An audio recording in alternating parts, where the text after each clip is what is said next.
Dans la région côtière de l'Afrique, un bateau de pêche illégal s'apprête à capturer un requin.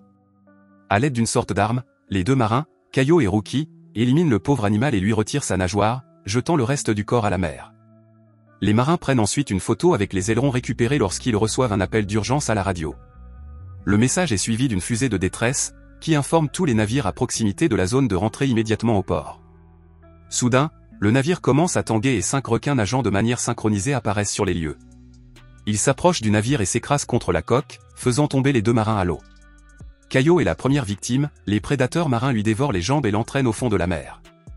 Désespéré, Rookie tente de regagner le navire à la nage, mais il est également capturé par les requins qui lui arrachent les bras et les jambes. À proximité, un canot pneumatique piloté par l'ancien marine translater trouve le navire, mais il n'y a aucune trace des marins. Peu après, les requins attaquent à nouveau, mais Tran utilise un émetteur d'ondes sonores, ce qui fait reculer les prédateurs. Loin de là, dans une université, le docteur Misty fait une présentation pour sensibiliser les étudiants à la chasse illégale aux requins.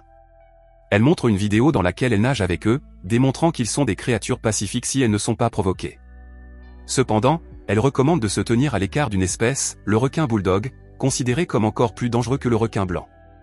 À la fin de la présentation, le docteur est abordé par Greg Burns, un représentant de Durant Pharmaceuticals. Il lui dit que son patron souhaite engager les services de Misty et lui remet un chèque de $50 000 en avance. Bien que trouvant la proposition suspecte, le docteur accepte l'accord car il a besoin de fonds pour financer sa campagne de conservation des requins. Pendant ce temps, Tran retourne à la base et confronte son collègue Elder, car il a vu le banc de requins bulldog en liberté au milieu de la mer. Elder répond que c'est impossible, car les caméras montrent les requins à l'intérieur de la base, qui est protégée par des clôtures électriques. Cependant, en y regardant de plus près, ils aperçoivent une ouverture sous les clôtures, indiquant que les requins ont trouvé un moyen de s'échapper.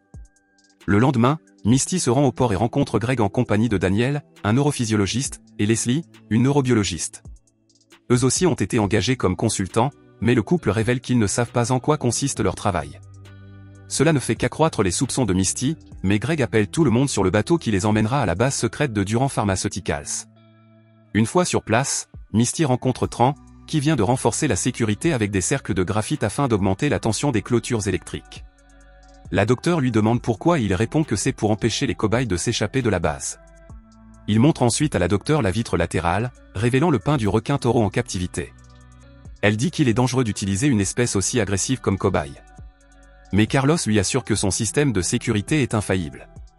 Quelques heures plus tard, Carlos fait appeler les consultants pour leur expliquer tout ce qui concerne son expérience.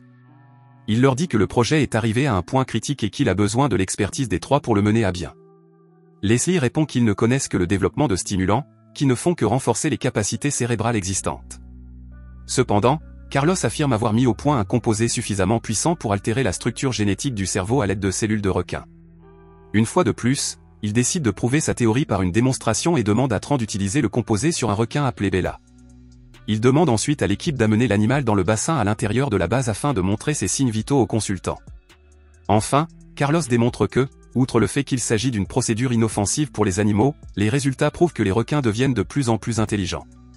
Si l'expérience se déroule bien, ils seront très bientôt en mesure de réaliser des tests sur des êtres humains. Au même moment, plusieurs barils se renversent et commencent à déverser du carburant dans l'eau. Le système électrique étant compromis, Tran se précipite pour vérifier le générateur, craignant que tout cela ait été causé par l'un des requins. Pendant ce temps, Josh entre dans le bassin pour confirmer que Bella est bien enceinte et lui met un support pour lui maintenir la bouche ouverte. Il laisse ensuite le requin inconscient et enfonce son bras pour prélever un échantillon dans sa gorge. Cependant, juste au moment où il est sur le point d'y parvenir, l'œil du requin commence à bouger et Josh retire rapidement son bras. Quelques secondes avant que Bella ne le détache presque avec ses dents. Misty l'aide à sortir de l'eau et le requin, qui est toujours sous sédatif, est jeté dans le bassin. Au même moment, le carburant jeté dans l'eau est enflammé par les étincelles du générateur, provoquant une explosion qui interrompt tout le système électrique. De retour dans le bassin, Elder tente de réactiver le système électrique et vérifie quels couloirs ont été endommagés. Il découvre une fuite dans le couloir et Misty le confirme en regardant l'inondation à travers la fenêtre, suivi du corps de Greg, déjà sans vie et au visage méconnaissable. Malgré cette vision effrayante, Misty remarque un dessin étrange dans les morsures et ne croit pas qu'elles aient été faites par des requins taureaux normaux. Elle soupçonne Greg d'avoir été attaqué par les bébés prématurés de Bella. En raison du composé présent dans leur corps, ce ne sont pas des bébés requins ordinaires et ils ressemblent à des versions encore plus dangereuses des piranhas.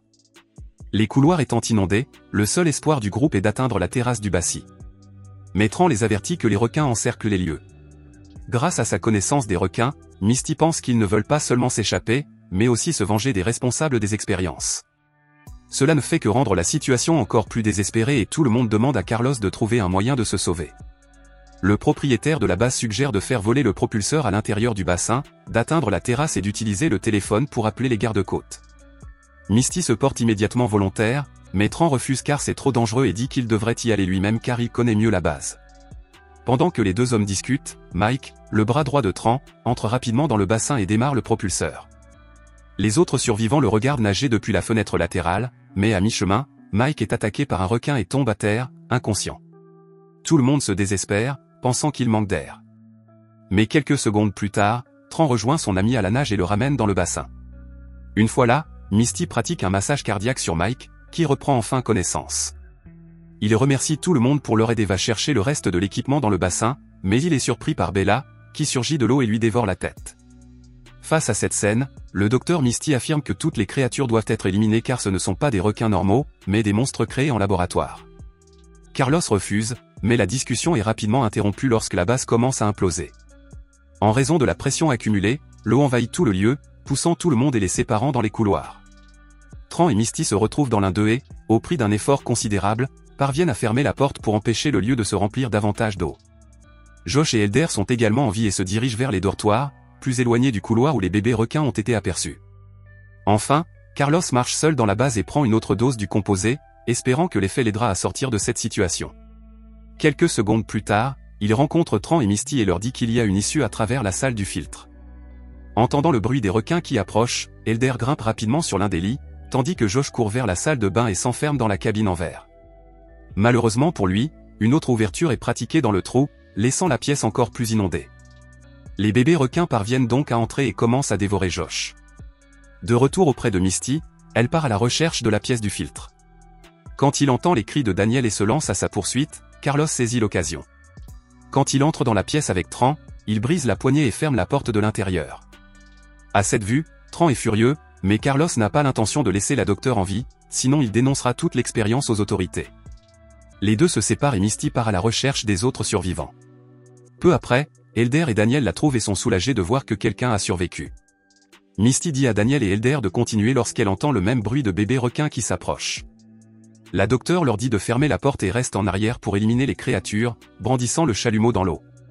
Comme prévu, la femme se rend compte que ce n'était pas une bonne idée et certains bébés parviennent à la dépasser et à entrer dans la pièce. Au même moment, Elder et Daniel escaladent l'échelle qui mène à la sortie. Mais la pièce recommence à se remplir d'eau et les bébés requins ne tardent pas à les rattraper. À l'extérieur de la base, Tran attend les gardes-côtes. Mais avant de partir à la recherche des survivants, il demande la clé que Carlos garde précieusement. Dès qu'il a la clé, il se met en route pour sauver Misty lorsqu'il entend la voix d'Elder dans le conduit d'aération. Tran enlève rapidement la rampe et sauve son ami. Mais quand vient le tour de Daniel, il découvre que les bébés requins l'ont atteint en premier et ont dévoré la moitié de son corps. Avec les créatures qui tentent d'atteindre la sortie du conduit, les deux hommes sont obligés de jeter le corps de Daniel et de fermer le conduit d'aération. Après cette nouvelle perte, il y a peu d'espoir que Misty soit encore en vie, mais la docteure parvient à s'échapper de la base par le bassin et nage vers la sortie. Voyant que Daniel n'est pas là et sachant ce que cela signifie, Misty accuse Carlos d'être responsable de tout cela à cause de son ambition. Leur dispute est interrompue lorsqu'un drone envoyé par les gardes-côtes commence à survoler les lieux.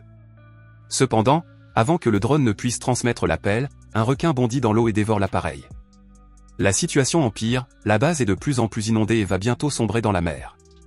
Il semble qu'il n'y ait aucun espoir de s'échapper, mais Tran aperçoit au loin l'un des bateaux de secours.